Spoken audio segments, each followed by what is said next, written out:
नमस्कार मित्रांनो, आपल्या अपडेट महाराष्ट्र यूट्यूब चॅनलमध्ये आपले सहर्ष स्वागत आहे। चला तर आज बघणार आहोत की आपण कास्ट व्हॅलिडिटीचा फॉर्म कशा पद्धतीने ऑनलाईन करायचा आहे। कास्ट व्हॅलिडिटी कशा पद्धतीने ऑनलाईन करायची, तत्पूर्वी तुम्हाला एक काम करायचं आहे, न्यू रजिस्ट्रेशन फॉर्मवरती क्लिक करायचं आहे। त्यानंतर तुम्हाला एक अकाउंट क्रिएट करायचं आहे। याच्यामध्ये तुम्हाला पहिलं तुमचे first name, middle name, last name, त्यानंतर इथे जेंडर चॉईस करायचं आहे। त्याच्यानंतर ईमेल आय डी टाकायचा आहे। ईमेल आय डी टाकल्याच्यानंतर तुमचा mobile number, email I D हा तुमचा यूजर नेम असणार आहे, त्यामुळे ईमेल आय डी हा व्यवस्थित टाकायचा। मोबाईल नंबर टाकून आणि OTP सेंड बटनावरती क्लिक करायचं आहे। त्यानंतर OTP इथं तुम्हाला टाकायचा आहे। तुमच्या रजिस्टर मोबाईल नंबरवरती एक OTP, तो OTP इथं टाकून सबमिट करायचं आहे। व्हेरीफाय बटनावरती क्लिक करायचं आहे। व्हेरीफाय बटनावरती क्लिक केल्यानंतर एक इथं पासवर्ड सेट करायचा तुम्हाला, जो पण तो अकाउंट ओपन करण्यासाठी लागणार आहे तो पासवर्ड। त्याच्यानंतर कॅप्चर फिल करायचा आणि सबमिट या बटनावरती क्लिक करायचं। अशा पद्धतीने तुमचं फर्स्ट अकाउंट क्रिएट होऊन जाईल। त्यानंतर तुम्हाला इथं तुम्ही जो ईमेल आय डी टाकला होता तो इथं यूजर नेम टाकायचा आहे आणि पासवर्ड जो सिलेक्ट केला होता कॅप्चर टाकून लॉग इन या बटनावरती क्लिक करायचं आहे। त्यानंतर तुम्हाला अशा टर्म्स अँड कंडिशन दिसेल, त्याला आय ॲग्री करून प्रोसीड या बटनावरती क्लिक करायचं आहे। त्यानंतर तुम्हाला कशासाठी कास्ट व्हॅलिडिटी पाहिजे हे 4 ऑप्शनमधून एक निवडायचं आहे। एज्युकेशन असेल एज्युकेशन निवडायचं। त्यानंतर एज्युकेशन असेल तर कोणत्या एज्युकेशनसाठी तुमची म्हणजे 10वी 12वी काय कोणची बेनिफिटसाठी तुम्हाला हे कास्ट व्हॅलिडिटी लागते। मी 12वीसाठी पाहिजे तर 12वी सिलेक्ट करतो याच्यामध्ये एज्युकेशन पर्पजसाठी याच्यामध्ये। जर ऑदर असेल तुमचं ऑदरसुद्धा टाकू शकता। मी आता 12वीसाठी करतो आहे तर 12वी या 12वी क्लिक करायचं आणि सबमिट या बटनावरती क्लिक करायचं आहे। सबमिट या बटनावरती क्लिक केल्यानंतर समोरचा विंडो ओपन होईल।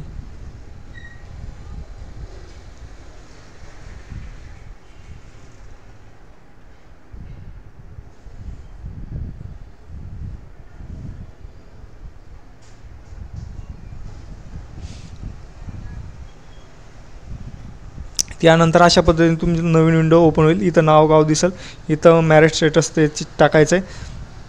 त्याच्यानंतर इथं ॲज पर जे कास्ट सर्टिफिकेटवर असेल नाव ते टाकायचं। त्याच्यानंतर आधार नंबर टाकायचा आहे, जन्मतारीख टाकायची जी पण असेल ती जन्मतारीख व्यवस्थित टाकून घ्यायची। त्यानंतर डेट ऑफ बर्थ प्लेस टाकायचं। त्याच्यानंतर कॅटेगरी कोणची तुमची ती निवडायची कास्ट सर्टिफिकेटवर बघून। त्याच्यानंतर कास्ट सर्टिफिकेटनुसार तुमची सिरियल ते टाकायची। कास्ट सर्टिफिकेटचा नंबर टाकायचा आहे। कास्ट सर्टिफिकेट काढल्याची दिनांकसुद्धा टाकायची त्याच्यामध्ये। त्यानंतर जिल्हा आणि डिव्हिजन टाकायचं आहे। त्याच्यानंतर तालुका कोणता आहे ते टाकायचं आहे आणि डॉक्युमेंट कुठले जोडणार तुम्ही ते याला टिक मार्क करायचे। तुमच्याकडे जे डॉक्युमेंट असेल ते याच्यामध्ये दिलेले त्याप्रमाणे तुमची। त्याच्यानंतर देवदेवतेंचे नावं, त्याच्यानंतर 5 डिफरंट आडनाव ते टाकायचे याच्यामध्ये। अशा पद्धतीने 5 वेगवेगळे आडनाव टाकायचे। त्यानंतर सेव्ह अँड कंटिन्यू या बटनावरती क्लिक करायचं तुम्हाला पुन्हा।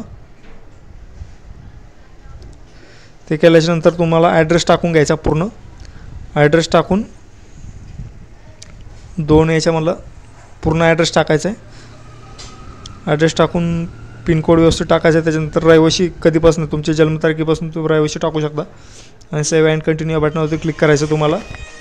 याच्यामध्ये तुम्हाला फॅमिली डिटेल्स विचारली, फॅमिली डिटेल्समध्ये ॲप्लिकंट डिटेल्स विचारली, त्याच्यामध्ये तुमचं काय शिक्षण झालेलं आहे तुम्हाला इथं फिल करायचं आहे। याच्यामध्ये तुम्हाला इथं एज्युकेशन सिलेक्ट करायचं आहे तुमचं जे पण असेल। त्याच्यानंतर त्या ज्या शाळेत शिकत असेल जे कॉलेज असेल ते टाकायचं तुम्हाला। कधीपासून कधीपर्यंत चालू होतं ते कॉलेज ते टाकायचं तुम्हाला। कॉलेजचं पूर्ण नाव टाकायचं तुम्हाला जे पण असेल तुमचं। त्याच्यानंतर कधीपासून आणि ते कोणत्या कॅटेगरीमध्ये तुम्ही शिकत आहात तिथं चालू असेल अशा पद्धतीने सेव्ह करायचं। अशा पद्धतीने तुम्हाला पूर्ण माहिती दिसेल आणि सेव्ह अँड कंटिन्यू या बटनावरती क्लिक करायचं आहे। सेव्ह अँड कंटिन्यू बटन केल्याच्यानंतर तुम्हाला इथं फॅमिली डिटेल्स विचारले जाईल पूर्ण। त्याच्यामध्ये वडिलाचं नाव टाकायचं आहे। त्याच्यानंतर मिडल नेम टाकायचं वंशावळीप्रमाणे, मिडल नेम टाकायचं, लास्ट नेम टाकायचं तुम्हाला पुन्हा तुमचं। त्याच्यानंतर फादर डिटेल्स विचारलेले त्याच्यामध्ये फर्स्ट नेम टाकायचं, मिडल नेम आणि लास्ट नेम ते टाकायचं आहे, म्हणजे वंशावळीप्रमाणे तुमची ती डिटेल्स यायला पाहिजे।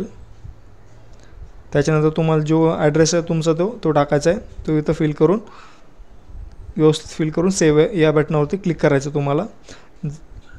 जर वडील शेतकरी असेल फार्मर म्हणून टाकू शकता. त्याच्यानंतर त्यांचं इन्कम सर्टिफिकेट प्रमाणे टाकू शकता तुम्ही. जर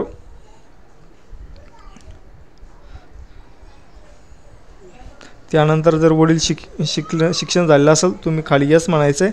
आणि जे पण शाळेत शिकलेलं असेल कधीपासून कधीपर्यंत तिथं टाकायची शाळेचं नाव आणि इयर, या 2 गोष्टी तिथं टाकायच्या. त्याच्यानंतर त्यांचं शिक्षण कोणत्या कॅटेगरीमधून झालं ते सुद्धा तुम्ही इथं फिल करू शकता. जर तुमचं वडील शिक्षण नसलं झालं तर नो म्हणू शकता. त्यानंतर तुमची फॅमिलीमधले कोणाची कास्ट व्हॅलिडिटी झालेली असेल तर ते तुम्हाला इथं डिटेल्स भरायचे. इथे यसला क्लिक करायचं. त्याच्यानंतर इथं रिलेटिव्ह ज्याची पण घरच्यांची कास्ट व्हॅलिडिटी झाली असेल ती इथं तुम्ही यस तुमचं ते करायचं. काय शिक्षण चालू असताना त्याची कास्ट व्हॅलिडिटी झाली माहिती डिटेल्स करायची. कास्ट व्हॅलिडिटी नंबर टाकायचा आहे, कधी झाली ते टाकायचं आहे. आणि डेट टाकायची. व्यवस्थित चेक करून सेव्ह अँड कंटिन्यू या बटनावरती क्लिक करायचं आहे. त्यानंतर इथं संपूर्ण डॉक्युमेंट अपलोड करायचे कास्ट व्हॅलिडिटीचे.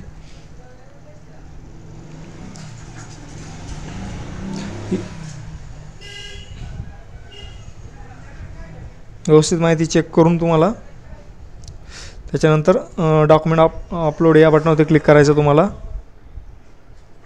याच्यामध्ये तुमचं कास्ट सर्टिफिकेट असेल, ओरिजिनल ॲफिडेविट फॉर्म नंबर 17 असेल, त्याच्यानंतर फॉर्म नंबर 3, त्याच्यानंतर फॉर्म नंबर 15, फोटो सिग्नेचर, त्याच्यानंतर वडिलाची सिग्नेचर, त्याच्यानंतर बाकीचे डॉक्युमेंट तुमचे सपोर्टिंग डॉक्युमेंट ते सुद्धा इथं अपलोड करायचे. अशा पद्धतीने तुम्हाला फॉर्म भरायचा आहे कास्ट व्हॅलिडिटीचं. आणि याच्यानंतर यो स्टेप झाल्याच्यानंतर पुढं सेव्ह अँड सबमिट बटनावरती क्लिक करायचं आहे. व्यवस्थित पूर्ण माहिती चेक करायची. त्यानंतर फॉर्म सबमिट या बटनावरती क्लिक करायचं. त्याच्यानंतर तुम्हाला 100 रुपये चलन विचारले जाईल. ते 100 रुपये चलन पे करायचं. आणि लास्टला 100 रुपये चलन पे केल्याच्यानंतर UPI किंवा ATMच्या द्वारे तुम्ही पे करू शकता. त्यानंतर तुम्हाला फॉर्मची प्रिंट काढून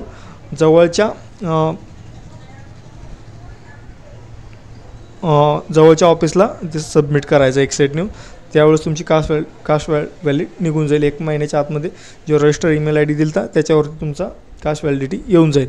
तुम्हाला हा व्हिडिओ आवडला असेल तर या चॅनलला सबस्क्राईब करा आणि जास्तीत जास्त मित्रांपर्यंत हा व्हिडिओ शेअर करा.